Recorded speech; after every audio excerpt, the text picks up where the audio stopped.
नमस्कार मित्रांनो, हर हर महादेव. या 3 स्त्रियांनी महाशिवरात्री व्रत उपवास चुकूनही करू नये, मोठा अनर्थ घडेल. महाशिवरात्री व्रत हे सर्वश्रेष्ठ व्रत मानलं जातं. या व्रताला जेवढं महत्त्व आहे तितकंच महत्त्व व्रताच्या नियमांना आहे. जर हे महत्त्वाचे नियम पाळले गेले तरच आपण केलेल्या व्रताचं आणि सेवेचं फळ मिळवू शकतो. महत्त्वाची गोष्ट म्हणजे कोणत्या स्त्रियांनी महाशिवरात्रीचं व्रत चुकूनही करू नये, त्यांना कोणत्या संकटाचा सामना करावा लागेल आणि हे व्रत करत असताना आपण कोणत्या महत्त्वाच्या नियमांचं पालन केलं पाहिजे हे आपण आजच्या या व्हिडिओमध्ये जाणून घेणार आहोत. माहिती शेवटपर्यंत पहा आणि तुमचीही भगवान भोलेनाथांवर श्रद्धा भक्ती असेल तर या व्हिडिओला मनापासून एक लाईक करा आणि कमेंट्समध्ये हर हर महादेव किंवा शिवशंकर शंभो लिहायला विसरू नका. आणि चॅनलवरती नवीन असाल तर चॅनलला सबस्क्राईब करा. महादेवांची अखंड कृपा आशीर्वाद तुमच्या कुटुंबावर सदैव राहील. सर्वप्रथम नियम पाहूयात. दरवर्षी माघ महिन्यातील कृष्ण पक्षातील चतुर्दशीला महाशिवरात्री साजरी केली जाते. यावर्षी 26 फेब्रुवारी या दिवशी महाशिवरात्र आलेली आहे. तुम्ही वर्षभरामध्ये जितकी काही सोमवार करता किंवा महादेवांची जी काही व्रतं वर्षभरामध्ये आपण करतो, या सगळ्या व्रताचं पुण्य आपल्याला त्या सगळ्या व्रताचं पुण्य फक्त महाशिवरात्रीचं व्रत केल्यामुळं मिळत असतं. त्यामुळं प्रत्येकानं महाशिवरात्रीचं व्रत जरूर केलं पाहिजे. गंगेच्या प्रत्येक थेंबाइतकं पवित्र महाशिवरात्रीचं व्रत असतं. ज्या मुलींचे विवाह जमायला अडचण येत आहे किंवा बऱ्याच दिवसांपासून ज्या मुलींना स्थळ बघताय, ज्यांना इच्छुक असा वर मिळत नाही किंवा मुलं जर असली तरी त्यांचा विवाह जमत नसला, त्यांना इच्छुक अशी वधू मिळत नसेल तर त्यांनीसुद्धा महाशिवरात्रीचं व्रत जरूर करावं. लवकरच त्यांचा विवाहाचा सुद्धा योग जुळून येईल. महादेवांना भोळे महादेव असं म्हटलं जातं. महादेवाच्या पिंडीवर फक्त 1 तांब्या जल जरी अर्पण केलं, म्हणजे पाण्याचा अभिषेक जरी केला, बेलाचं 1 पान जरी वाहिलं तरी महादेव आपल्यावरती प्रसन्न होतात आणि आपल्या मनातील सगळ्या इच्छा पूर्ण करतात असं म्हटलं जातं. पण महादेवांची पूजा करताना नियमसुद्धा तितकेच कडक आहेत आणि त्या नियमांचं पालन आपण जरूर केलं पाहिजे. त्या नियमांची माहिती आता मी तुम्हाला देणार आहे. भगवान महादेव आणि माता पार्वती यांचा विवाहसुद्धा महाशिवरात्री दिवशी झाला होता.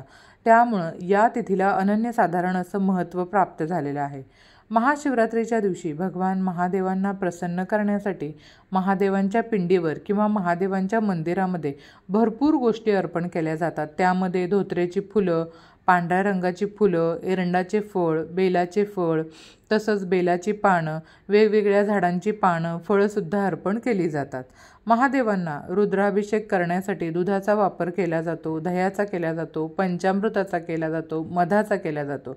पण अशी हीच पूजा करत असताना नकळतपणे आपल्याकडून काही चुका घडतात ज्या आपण अजिबात केल्या नाही पाहिजेत किंवा काही चुकीच्या गोष्टी महादेवांच्या पिंडीवर अर्पण केल्या नाही पाहिजेत. महादेवांच्या पूजेमध्ये पूर्णपणे वर्जित आहेत, ज्यामुळे महादेव आपल्यावर क्रोधित होतात. महादेव जितके भोळे आहेत ना, ते त्यांच्या एकदम साध्याशा पूजेने प्रसन्न होतात, तितकेच ते लवकर क्रोधितसुद्धा होतात. त्यामुळं काही नियमांचं पालन जरूर करायला हवं. पहिला नियम, महाशिवरात्रीच्या दिवशी जास्त वेळ झोपून राहू नका. शक्यतो पहाटे किंवा सूर्योदयापूर्वी उठण्याचा प्रयत्न करा. महिलांनी या दिवशी केस धुतले तरी चालतील. आंघोळ करण्यासाठी सर्वांनी या दिवशी या काळामध्ये तिळाचा वापर करावा. आंघोळीच्या पाण्यामध्ये काळे तीळ टाकून आंघोळ करावी. यामुळं तुमच्या घरामध्ये जर काही पितृदोष असेल किंवा कालसर्पदोष असेल तर तो निघून जाईल. त्यामुळं महाशिवरात्रीच्या दिवशी आंघोळ करताना तुम्हाला काळा तिळाचा वापर करायचा आहे. महाशिवरात्रीच्या दिवशी तुम्ही पांढऱ्या रंगाचे किंवा लाल रंगाचे कपडे घालू शकता. काळ्या रंगाचे कपडे या दिवशी अजिबात घालू नका. दुसरा नियम, महाशिवरात्रीच्या दिवशी गहू, तांदूळ, मैदा या दिवशी अजिबात असे पदार्थ खायचे नाहीत. ज्यांना एखाद्या पदार्थाचं व्यसन असेल त्यांनी महाशिवरात्रीचं व्रत करत असताना व्यसनी पदार्थ खाऊ नये. कोणत्याही गोष्टीचं व्यसन करू नये. मग व्रत असो किंवा नसो, व्यसन करणं आपल्या शरीरासाठी कधीही घातक आहे. प्रत्येकानं आपल्या शरीराची काळजी घ्यायला हवी. तिसरा नियम, महादेवाच्या पिंडीवर हळदीचा किंवा कुंकवाचा वापर अजिबात करू नये, कारण महादेवाची जी पिंड आहे ती पुरुष तत्वाचं प्रतीक आहे. हळद आणि कुंकू हे सौभाग्याचं प्रतीक आहे. हळद महिला वापरतात आणि कुंकूसुद्धा महिला आपल्या पतीचं दीर्घायुष्य वाढावं म्हणून लावत असतात. आणि भगवान महादेव जे आहेत ते संहारक आहेत, म्हणजे दुष्टांचा संहार करतात, आपल्याला संकटापासून वाचवतात. त्यामुळं महादेवाच्या पिंडीवर हळदी कुंकू वाहिलं जात नाही. दुसरं कारण असं आहे की महादेवांनी वैराग्य अवतार धारण केला होता, म्हणजे गोसाव्याचा अवतार धारण केला होता. त्यामुळं त्यांच्या पूजेमध्ये फक्त चंदन, भस्म या गोष्टींचा वापर केला जातो. त्यामुळं महादेवाच्या पिंडीवर जर तुम्ही हळदी कुंकू वाहत असाल तर या चुका इथून पुढे अजिबात करू नका. चौथा, महादेवांच्या पिंडीवर जेव्हा आपण अभिषेक करतो, मग तो दुधाचा असो, दह्याचा असो, पंचामृताचा असो किंवा पाण्याचा असो, कोणत्याही गोष्टीचा जेव्हा आपण महादेवाच्या पिंडीवर अभिषेक करत असतो तर त्यासाठी तुम्ही दुसऱ्या एखाद्या भांड्याचा वापर करा किंवा आपल्याकडे जो तांब्या आहे त्याचा वापर करा, पण शंखाचा वापर अजिबात करू नका. शास्त्रानुसार शंखाचा वापर महादेवाच्या पिंडीवर अभिषेक करण्यासाठी पूर्णपणे वर्ज्य आहे. शिवपुराणातल्या एका कथेमध्ये असं सांगितलं आहे की शंखचूड नावाचा एक असुर होता, एक राक्षस होता. त्या राक्षसाचा वध महादेवांनी केला होता. त्यामुळे शंखाचा वापर महादेवाच्या पूजेमध्ये पूर्णपणे वर्ज्य आहे. तुम्ही जर आतापर्यंत महादेवांवर अभिषेक करण्यासाठी शंखाचा वापर केला असेल तर तुम्ही महादेवांच्या चरणी क्षमा मागा आणि इथून पुढे अशी चूक अजिबात करू नका. तुमचा प्रश्न असा सुद्धा येईल की मग विष्णूंच्या पूजेमध्ये किंवा महालक्ष्मीच्या पूजेमध्ये आपण शंखाला इतकं महत्त्वाचं स्थान का देतो? तर शंखचूड नावाचा जो असुर होता, राक्षस होता, तो भगवान विष्णूंचा भक्त होता. त्यामुळे विष्णूंच्या पूजेमध्ये शंखाचा वापर केला जातो. पाचवा नियम, महादेवांच्या पिंडीवर किंवा महादेवांच्या पूजेमध्ये तुळशीच्या पानांचा किंवा तुळशीच्या मंजिरींचा वापर करायचा नाही. महादेवांच्या पूजेमध्ये तुळस पूर्णपणे वर्ज्य आहे.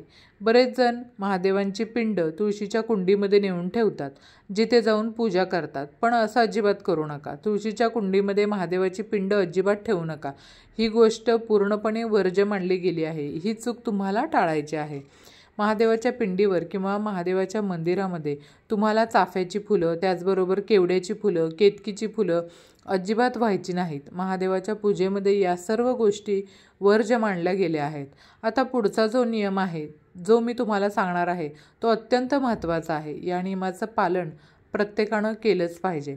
जेव्हा आपण महादेवाच्या पिंडीवर दुधाचा अभिषेक करतो, दह्याचा अभिषेक करतो किंवा पंचामृताचा अभिषेक करतो तर त्यासाठी तांब्याचं भांडं किंवा तांब्याचा तांब्या अजिबात वापरायचा नाही. तुम्ही दूध, दही किंवा पंचामृत या पदार्थांचा अभिषेक करण्यासाठी एकतर स्टीलचा तांब्या वापरू शकता किंवा पितळेचा तांब्या वापरू शकता किंवा चांदीचं एखादं भांडं वापरू शकता, पण तांब्याचा तांब्या अजिबात वापरायचा नाही. कारण दूध, दही किंवा पंचामृत यासारखे पदार्थ जेव्हा आपण तांब्याच्या भांड्यात ठेवतो तर ते खराब होतात, त्याचं विष बनतं. तर हे विष समान बनलेलं पदार्थ आपण महादेवाच्या पिंडीवर वाहणं योग्य नाही. त्यामुळे तांब्याच्या भांड्याचा वापर शक्यतो महादेवांच्या पूजेमध्ये तुम्ही टाळला तर बरं होईल. आता तुम्हाला असा सुद्धा प्रश्न पडू शकतो की जेव्हा आपण महादेवाची पूजा करतो तेव्हा माता पार्वतीची सुद्धा पूजा करा असं आवर्जून सांगितलं जातं. तर सातवा नियम, महाशिवरात्रीला आपण महादेवांच्या पूजेमध्ये बऱ्याच साऱ्या गोष्टी अर्पण केलेल्या असतात. त्यामध्ये काही गोष्टी खाण्यायोग्यसुद्धा असतात, म्हणजे महादेवांच्या आवडीचं नैवेद्य आपण तिथे अर्पण केलेल्या असतात. दुसऱ्या दिवशी जेव्हा आपण महाशिवरात्रीचं व्रत सोडतो, व्रताचं पारणं करतो, तर नैवेद्यामध्ये आपण जे पदार्थ अर्पण केलेले असतात ते अजिबात खायचे नाहीत. ही गोष्ट पण लक्षात ठेवायची आहे. महाशिवरात्रीच्या पूजेमध्ये जे नैवेद्य आपण दाखवलेले असतात ते खाणं वर्ज्य आहे.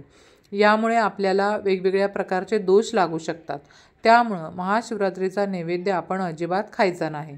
जर तुम्हाला हे पदार्थ विसर्जन करणं चुकीचं वाटत असेल तर मग महाशिवरात्रीची पूजा करत असताना तुम्हाला शालिग्रामची सुद्धा पूजा करावी लागेल, तरच तुम्हाला हे नैवेद्य खाता येतील. आठवा नियम, महाशिवरात्रीचं व्रत करणाऱ्या जोडप्यांनी या दिवशी ब्रह्मचर्याचं पालन करायचं असतं. नववा नियम, तुमचं महाशिवरात्रीचं व्रत असेल, उपवास असेल तर त्या दिवशी तुम्हाला दिवसभर झोपायचं नाही. तर या दिवशी दिवसा झोपणं हे वर्ज्य मानलं जातं. महाशिवरात्रीचा सगळ्यात महत्त्वाचा नियम जो प्रत्येकाच्या घरात पाळला गेला पाहिजे आणि हा नियम जर आपण पाळला तरच आपलं व्रत पूर्ण होईल असं म्हटलं जातं. महाशिवरात्रीच्या दिवशी आपल्या घरातलं वातावरण एकदम प्रसन्न ठेवावं, घरामध्ये स्वच्छता ठेवावी, घरातील कोणत्याही सदस्यांवर आपण अपशब्द वापरू नये, आपल्यामुळे कोणाचं मन दुखावेल, आपल्यावर कोणी नाराज होईल, अशा गोष्टी आपण महाशिवरात्रीच्या दिवशी अजिबात करू नये. आता पाहूया कोणत्या स्त्रियांनी महाशिवरात्रीचं व्रत उपवास करू नये. पहिलं, गर्भवती महिलांनी महाशिवरात्रीचं व्रत केलं नाही तरीसुद्धा चालेल, कारण हे व्रत दुसऱ्या दिवशी सोडलं जातं. यामुळे बाळाला त्रास होऊ शकतो. त्यामुळे एखाद्या वर्षी व्रत नाही केलं तरीही चालेल. तरी पण तुमची इच्छा असेल तर तुम्ही बाळाच्या हालचालीवर लक्ष ठेवलं पाहिजेत. ज्यांना 7 महिन्यापेक्षा जास्त दिवस झाले असतील त्यांना बाळाच्या हालचाली नक्कीच जाणवत असतील. त्यासाठी तुम्ही पूर्ण आहार घ्यावा. म्हणजे जरी उपवासाचे पदार्थ खाल्ले तरी पण व्यवस्थितपणे घ्यावे. चांगलं जेवण करावं, अजिबात उपाशी राहू नये. त्यामुळं तुम्हाला कोणत्याही प्रकारचा त्रास होणार नाही. तर गर्भवती महिलांनी या नियमांचं पालन जरूर करावं. दुसऱ्या महिला, ती म्हणजे वयस्कर वृद्ध व्यक्तींनी. महाशिवरात्रीचं व्रत शक्य नसेल, शरीर साथ देत नसेल तर नाही केलं तरी चालेल. आणि व्रत करायचं असेल तर फलाहार पोटभर घ्यावा, मनोभावे पूजा करावी, भक्ती केली तरीही महादेव प्रसन्न होतात. आणि तिसरी व्यक्ती म्हणजे आजारी व्यक्ती. ज्यांची तब्येत ठीक नसेल, आजारी असाल तर हे व्रत करू नका. यामुळे तुम्हाला आणखीनच त्रास होऊ शकतो. आणि जरी तुमची इच्छा असेल तर उपवासाचे पदार्थ खाऊन घ्या, भरपूर प्रमाणात पेय पदार्थ घ्या. आपली श्रद्धा आणि भक्ती महत्त्वाची आहे. तर या 3 व्यक्तींनी शक्य नसल्यास व्रत उपवास नाही केला तरी चालेल. महादेवांच्या पिंडीवर बेलाचं पानं अर्पण करत असताना ते विषम संख्येमध्ये अर्पण करावे. म्हणजे एकतर तुम्ही 1 बेलाचं पानं अर्पण करू शकता किंवा 3 करू शकता, 5 करू शकता, 7 करू शकता. 1 बेलाचं पान याचा अर्थ असा होतो, 1 बेलाच्या पानाला 3 पानं असतात. म्हणजे 3 दलांचं मिळून 1 पान तयार झालेलं असतं. त्यामुळे पानसुद्धा 3 दलांचं आहे की नाही हे व्यवस्थित बघून घ्यायचं आहे. मग ते महादेवाच्या पिंडीवर अर्पण करायचं आहे. तर हा माहितीपूर्ण व्हिडिओ तुम्हाला उपयुक्त वाटला असेल तर व्हिडिओला एक लाईक नक्की करा आणि चॅनेलला सबस्क्राईब करून आम्हाला प्रोत्साहित करा. तसंच व्हिडिओ संपूर्ण पाहिल्याबद्दल आपणा सर्वांचं मनपूर्वक आभार. धन्यवाद. श्री स्वामी समर्थ. हर हर महादेव.